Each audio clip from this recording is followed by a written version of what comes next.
এখন গ্রামে গ্রামে ছড়িয়ে পড়তেছে কবিরাজি, তান্ত্রিক, কবিরাজ, বান মারা, টোনা, এগুলা। যে করবে সেও মুশরিক, যে ওখানে গিয়ে ধন্না দেয় সেও মুশরিক। হ্যাঁ, যে করবে সে তো মুশরিক হয়ে গেছেই। আর যে গিয়ে ধন্না দিচ্ছে যে আপনি আমাকে এগুলা থেকে বাঁচান, এবং সে জিনের সাহায্য নিয়ে বিভিন্নভাবে এই কাজগুলো করে দিচ্ছে, ইমান কেটে গেল। কি করতে পারবেন?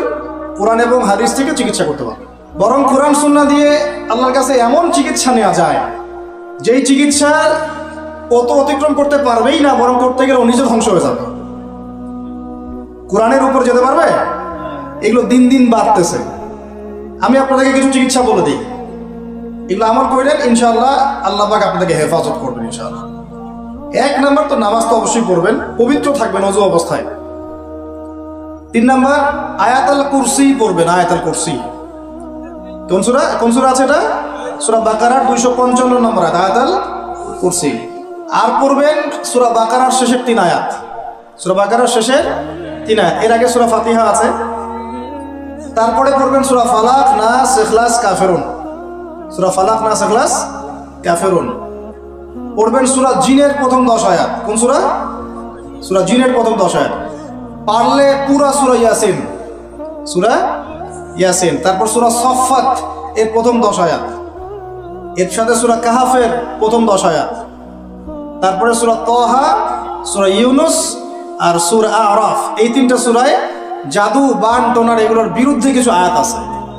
যেমন قالوا يا موسى إما أن تلقي وإما أن نكون أول من ألقى قال بل ألقوا فإذا حبالهم وعصيهم يخيل إليه من سحرهم أنها تسعى فأوجس في نفسه خيفة موسى قلنا لا تخف إنك أنت الأعلى وألق ما يمينك تلقف ما صنعوا إنما صنعوا كيد ساحر ولا يفلح الساحر حيث أتى।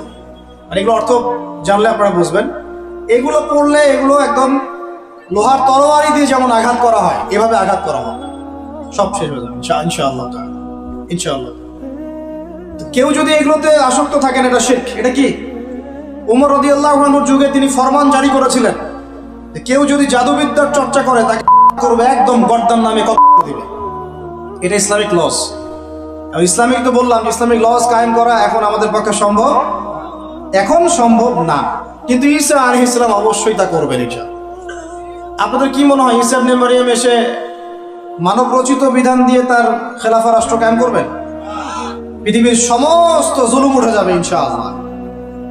কোনো মাজলুমের অধিকার আর খর্বিত হবে না, প্রত্যেক মাজলুম তার অধিকার ফিরে পাবে ইনশাআল্লাহ। কারণ নবী সাল্লাল্লাহু আলাইহি ওয়াসাল্লাম বলেই গিয়েছিলেন যে শেষ জামানায় মুশরিকরা তোমাদেরকে এমন ভাবে আঁকড়ে ধরবে, ঘিরে ধরবে, যেন দস্তরখানায় সবাই খাবার খেতে বসেছে। মানে আমরা সবাই দস্তরখানায় খাবার খেতে বসলে যেমন করে বসি একসাথে, ওইভাবে তোমাদের উপর আগ্রাসী হবে এরা। সাহাবীরা ওই যুগে বলছিলেন, ইয়া রাসূলুল্লাহ সাল্লাল্লাহু আলাইহি ওয়াসাল্লাম, আমরা কি ওই সময় সংখ্যায় কম হব?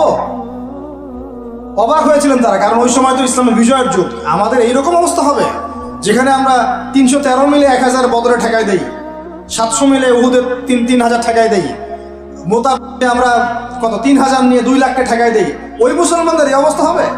সাহাবীরা বলছিলেন অবাক হয়ে। তখন নবীজি বলছেন, হ্যাঁ তোমাদের অবস্থা এরকম হবে, তোমরা সংখ্যায় হবা সমুদ্রের ফেনার মতো। সমুদ্রের, দেখতে পারতেছেন এখন খালি নাম খাওয়া আসতে মুসলিম বাড়তেই আছে, বাড়তেই আছে, সমুদ্রের ফেনার মতো। কিন্তু 2টা জিনিস তোমাদেরকে পেয়ে বসবে, এই 2টার কারণে এই পরিণতি তোমাদের হবে। 1 নম্বর হচ্ছে তোমাদের মধ্যে দুনিয়ার মহব্বত তোমাদেরকে পেয়ে বসবে, আর একটা আল ওয়াহান তোমাদেরকে ধরে ফেলবে। সাহাবীরা বলছে ওয়াহান কি? নবীজি বলছেন তোমরা আল্লাহর পথে জীবন দিতে চাইবে না, এই ভয়, আল্লাহর পথে জীবন দেওয়ার ভয় তোমাদেরকে পেয়ে বসবে। এই 2টা যখন তোমাদেরকে পেয়ে বসবে, তখন এই কাফের, মুশরিক, মুনাফিক যারা যারা আছে সবাই মিলে তোমাদেরকে একটা করে ফেলবে। হয়নি এখন এটা? শুধু এই যুগে না, প্রত্যেক যুগে যুগে যখনই মুসলমানদের উপরে এই 2টা এসেছে, তখনই মুসলমানরা আক্রমণের শিকার হয়েছে। কখনো তাতারিদের হাতে, চেঙ্গিস খানের বংশধর মনে আছে, মঙ্গলরা, ওরা এসে মুসলমানদেরকে একদম কেটে ফেলে দিয়েছিল। কতদিন? 40 দিনের মধ্যে বাগদাদে ওরা মনে হয় প্রায় 10 থেকে 15 লক্ষ মানুষ, ওই তাতারিরা মুসলমানদেরকে, আব্বাসীয়দের সময়। এরকম হিস্ট্রি অনেক আছে। তারপরে যখন এই ফাতেমি সাম্রাজ্য চলছিল, তখন এসে মুসলমানদেরকে হত্যা করেছে। তারপরে আবার করেছে জেঙ্গিদের সময়, আইয়ুবীদের সময়, এমনকি মোগল সাম্রাজ্য। এর আগেও যখন দুনিয়া প্রীতি আর ওহান ঢুকে গিয়েছিল তখন দেখা গেছে যে মুসলমানদের মধ্যেই মারামারি চলতেছে। ওখান থেকে গিয়ে কর্ডোবা ইসলামী খেলাফত হয়েছে। এগুলো হিস্ট্রি পড়বেন, ইতিহাস নিয়ে ইনশাআল্লাহ একদিন কথা হবে। আমার নিয়ত আছে আপনাদেরকে হিস্ট্রি শোনানোর। মূল কথাটা আমি বলছি যে যখন আমরা এভাবে দুনিয়া প্রেমে ঢুকে গিয়েছি এবং আল্লাহর পথ থেকে সরে আসছি, মার খেতে হয়েছে। এখন আমাকে বলেন তো দেখি, আমরা কি আমাদের অবস্থার উন্নতি চাই না? এতক্ষণ যা বুঝালাম এতে কি বুঝতে পারলেন যে দিন এখন শুধু একটা নিভু নিভু বাতির মতো জ্বলছে? গুটি কয়েক মানুষের মধ্যে হক সীমাবদ্ধ হয়ে যাচ্ছে। প্রবলেমগুলো কি আপনারা ফাইন্ড আউট করতে পারেন? প্রবলেমগুলো দেখেন। সারা বিশ্বে ইসলামিক কোনো খেলাফত আছে? ইসলামের কোনো ঐক্য আছে? একজন আমিরুল মুমিনিন আছে? একটা জামাআ আছে? একটা ইমারা আছে? আমাদের কি অর্থনৈতিক শক্তি আছে? ভিত্তিটা নাই। পুরো বিশ্বের রাজনৈতিক ক্ষমতাকে আমরা নিয়ন্ত্রণ করি না। পুরো বিশ্বের মিডিয়াগুলো কি আমাদের? এমনকি যেগুলোতে রেকর্ড করছেন, যে ফোন আপনার হাতে, সেটাও তাদের। এটাও কাদের? তাদের। পুরো বিশ্বের যে ফিলোসফিক্যাল থটসগুলো আছে, দর্শন, এই দর্শনগুলো আমাদের চলছে না ওদের চলছে? সব পশ্চিমা দর্শন চলছে না? এই যে নাস্তিকতা, কাদের দর্শন? আমাদের। এই যে সেকুলার কনসেপ্ট, কাদের দর্শন? আমাদের দর্শন। এই যে সো কল্ড ডেমোক্রেসি, কাদের দর্শন? আমাদের। এই যে ন্যাশনালিজমে আমরা ভুগছি, সবাই জাতি চিন্তা করি, মানে ওই একটা মুসলমান লাগে না। কেন লাগে না? ও তো ইয়েমেনি, আমি তো বাংলাদেশ। গোত্রীয় বিভাজনটা আমরা করেছি ন্যাশনালিজমের মাধ্যমে, এতে করে ইউনিটিটা নষ্ট হয়ে গেছে। গোত্রে গোত্রে মানুষ থাকতে পারে, কিন্তু সবার মধ্যে একটা হৃদ্যতার বন্ড থাকতে হবে। এইটা ইসলাম দিয়েছিল। আনসার, মুহাজির, দুইটা আলাদা শব্দ নয়, দুইটা আলাদা বৈশিষ্ট্য, কিন্তু তারা কি আলাদা ছিলেন? একদম নিজের মায়ের পেটের ভাইয়ের চেয়ে বেশি, তাই না? এটা ইসলাম। আর আমরা যদি বলি আনসার এক গ্রুপ, মুহাজির আরেক গ্রুপ, আনসারকে মারলে আমার কি, আমি তো মুহাজির, মুহাজিরকে মারলে আমার কি, আমি তো আনসার, এই কনসেপ্টটা হচ্ছে একটা ন্যাশনালিজম কনসেপ্ট। এই চলছে। ও দিয়ে দিল ফরাসি বিপ্লবের পর থেকে, 1789 সালের পর থেকে এগুলো আসছে ওয়ার্ল্ডে। 1789 থেকে শুরু করে 1914 পর্যন্ত এই সময়টাতে তারা বিশ্বটা দখল করেছে। কত সময়? 1789 থেকে 1914, এই যে সময়টুকু, এর মধ্যেই বিশ্বটাকে দখল করেছে। আবার নতুন করে কোন কোন জায়গা দখল করেছে? প্রথমে পলিটিক্স, প্রথম জায়গাটা কি? পলিটিক্স। তারপরে সামরিক শক্তি, ওদের মানে এক্সট্রাঅর্ডিনারি সামরিক শক্তি তারা বিশ্বকে দেখিয়েছে।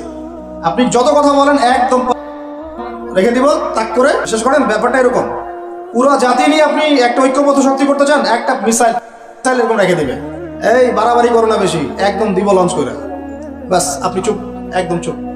কারণ ওইটা প্রতিহত করার তো আমার কাছে ওই নাই, ক্ষেপণাস্ত্র প্রতিরক্ষা সিস্টেম তো নাই।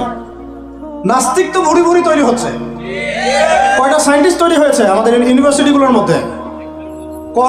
কয়জন অর্থনীতিবিদ তৈরি হয়েছে ইউনিভার্সিটিগুলোর মধ্যে? আমি বলছি না কিছুই হয় না, পড়াশোনা তো হয়, সিস্টেম তো অনেক সুন্দর, টাকা পয়সাও সরকারি অনেক খাচ্ছেন আপনারা। কিন্তু এখন কথা হচ্ছে, গভর্নমেন্টের যে এত টাকা পয়সা খাচ্ছেন, রেজাল্টটা কি দিচ্ছেন? কি জাতি উপহার দিচ্ছেন আপনারা? কোন প্রজন্ম উপহার দিচ্ছেন? এগুলো কি গভর্নমেন্ট টাকা? আপনারা কি মনে করেন? এই ট্যাক্সের টাকাকে কি মনে করেন? এগুলো মানুষের আমানত, রক্ত ঘাম করা পয়সা, আপনাকে বেতন দেওয়া হচ্ছে। মূল জায়গায় আসেন। আমি বলেছি, চ্যালেঞ্জ করেছি, একটা মাঠের মধ্যে আপনি সমস্ত সেকুলার মহলের টিচারদেরকে একত্রিত করেন, আপনি উদ্যোগ নিয়ে করেন দেখি, করে সবার কোরআন তেলাওয়াত টেস্ট করেন। আমি চ্যালেঞ্জ করতেছি 10% কোরআন তেলাওয়াত ঠিক থাকবে না। তাদের হাতে আপনি একটা জাতি করতেছেন, তাহলে শিক্ষা তো এই অবস্থা হবেই। ব্যাংলা তো আপনাকে শিখাবে, আর কি শিখাবে? ইসলাম এবং জেনারেল শিক্ষা, ইসলামী শিক্ষা, এইটাকে সমন্বয় করাটা এখন সময়ের দাবি হয়ে গেছে। এই দুটাকে সমন্বয় না করতে পারলে আল্লাহর কসম এই জাতিকে বাঁচাতে পারবেন না আপনি। এখন টিকটক দেখতেছেন, সামনে কোন টক আসবে আল্লাহ ভালো জানে, আল্লাহ ভালো জানে। এখানে আপনার ঘরেও তো দেখবেন যে একটা অপদার্থ পয়দা হয়ে গেল। কত এরকম ছেলে তার বাবা মাকে বৃদ্ধাশ্রমে পাঠিয়ে দিল, সন্তানের হাতে মা। এই তো কয়েকদিন আগে এক পুলিশ অফিসার ছিল এক সন্তানের হাতে, মনে নাই আপনাদের এগুলো? তাহলে আমরাই তো আমাদের ঘরে সাপ তৈরি করতেছি।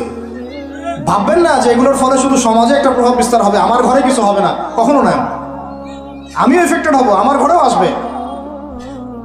এখন আল্লাহ রাব্বুল আলামিনের কাছে খালি দোয়া করতে পারি আমরা আল্লাহ পাক যেন আমাদেরকে এমন যোগ্য যোগ্য ব্যক্তি উপহার দেন আল্লাহর পক্ষ থেকে। যে হোক সে XYZ হুএভার হি ইজ, আমরা কোনো দলের মানুষ না, কোনো পলিটিক্যাল পারসন না। XYZ যে হোক না কেন, আমরা চাই সৎ যোগ্য ইমানদার মানুষ, সৎ যোগ্য ইমানদার মানুষ যারা তাদের এই ক্ষমতাটাকে, এই প্রতিভাটাকে দিনের জন্য কাজে লাগাবে ইনশাআল্লাহ। এরকম মানুষ চান না আপনারা? এটা দোয়া করতে হয়, আল্লাহ যেন কবুল করেন, আমিন। আর আমাদেরকেও হতে হবে আনুগত্যশীল, এবং আমরা শান্তিপূর্ণ কোনো পরিবেশের মধ্যে বিদ্রোহ করতে যাব না, কারণ এগুলো করলে রাষ্ট্রের আরও ক্ষতি হয়, উপকারের চেয়ে কি হয়, ক্ষতি বেশি হয়। আমরা দোয়া করব, চেষ্টা চালাবো, আল্লাহ রাব্বুল আলামিনের কাছে মুজাহাদা চালিয়ে যাব, এবং আমরা গঠনমূলক সমালোচনার মধ্য দিয়ে আমরা তাদের কাজের পজিটিভ নেগেটিভ বিষয়গুলো উপস্থাপন করতে পারি। এরপর যদি তারা দাওয়াত কবুল না করে, তাদের কবর তাদের, আপনার আমার কবর আমাদের। লাকুম দীনুকুম ওয়ালিয়া দিন। ব্যাস, এটা